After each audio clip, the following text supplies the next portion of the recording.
Posibleng magkaroon ng trade sa pagitan ng Magnolia Hotshots at TNT Tropang 5G para kay Javi Gomez, De Leano at Glenn Cobonten, pero walang opisyal na balita tungkol dito. Kung magkakaroon ng trade, depende ito sa mga pangangailangan at desisyon ng mga koponan. Kung matuloy ang trade na Javi Gomez De Leano ng Magnolia Hotshots kapalit ni Glenn Cobonten ng TNT Tropang 5G, ang mga posibleng epekto nito sa bawat koponan ay para sa Magnolia Hotshots. Makakakuha sila ng isang versatile forward sa katauhan ni Glenn Cobonten, na makakatulong sa kanilang depensa at rebounding. Si Glenn Cobonten ay may average na 6.1 points, 4.4 rebounds, at 1.4 assists sa PBA Season 50. Habang ang TNT Tropang 5G naman ay makakakuha ng isang young talent sa katauhan ni Javi Gomez De Leano, na may potensyal na maging isang key player sa kanilang koponan. Si Javi Gomez De Leano ay may average na 9.2 points, 3.8 rebounds, at 1.2 assists sa PBA Season 50. Ang trade na ito ay maaaring makatulong sa parehong koponan na mapalakas ang kanilang lineup at makamit ang kanilang mga layunin sa darating na season. Kung matuloy ang trade ni Javi Gomez De Leano at Glenn Cobonten, may mga posibleng adjustment na gagawin ng bawat koponan. Ang Magnolia Hotshots ay maaaring mag-adjust sa kanilang lineup sa pamamagitan ng paglalagay kay Glenn Cobonten sa small forward position, na makakatulong sa kanilang depensa at rebounding.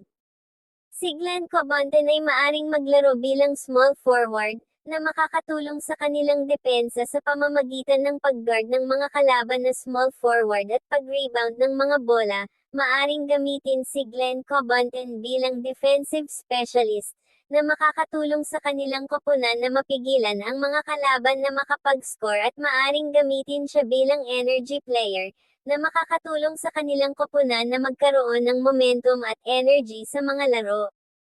Sa pangkalahatan, si Glenn Cobonten ay maaring magamit ng Magnolia Hotshots bilang isang key player na makakatulong sa kanilang koponan na makamit ang kanilang mga layunin sa darating na season. Samantala ang TNT Tropang 5G naman ay maaari din mag-adjust sa kanilang lineup sa pamamagitan ng paglalagay kay Javi Gomez De Leano sa power forward position, na makakatulong sa kanilang opensa at scoring.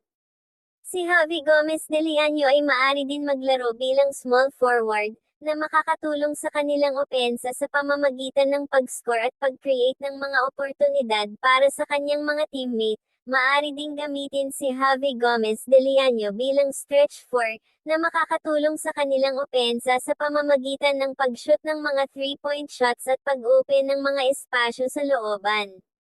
Sa pangkalahatan, si Javi Gomez De Leano ay maaring magamit ng TNT Tropang 5G bilang isang key player na makakatulong sa kanilang koponan na makamit ang kanilang mga layunin sa darating na season.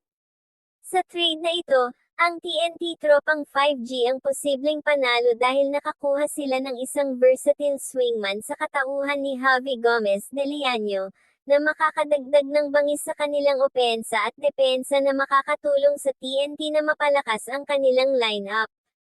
Sa kabilang banda, ang Magnolia Hotshots naman ay nakakuha ng isang versatile forward sa katauhan ni Glenn Cobonten, na may potensyal na maging isang key player sa kanilang koponan. Ngunit, ang trade na ito ay maaaring makatulong sa TNT na makamit ang kanilang mga layunin na magkampyonato sa darating na season. Kabang-abang ang trade na ito sa PBA kung matuloy. Ang paglipat ni Glenn Cobonten sa Magnolia Hotshots ay isang malaking pagbabago sa lineup ng koponan, at ang kanyang depensa at rebounding ay pakikinabangan nila sa kanilang paglalaro. Sa kabilang banda, ang pagkuha kay Javi Gomez De Leano ng TNT Tropang 5G ay maaaring makatulong sa kanilang pagpapalakas ng lineup at ang kanyang karanasan sa overseas ay maaaring makatulong sa kanilang paglalaro. Aabangan natin ang susunod na update tungkol sa posibleng trade na ito kung ito ay maaaring ituloy sa PBA. Kung may opinyon kayo tungkol sa ating topic, komento nyo lang sa ibaba ng ating video para mapag-usapan natin yan. At kung umabot ka naman dito, paki-subscribe mo naman ang ating channel para updated ka sa mga bago nating upload dito. Yun lamang po at maraming salamat po sa inyo.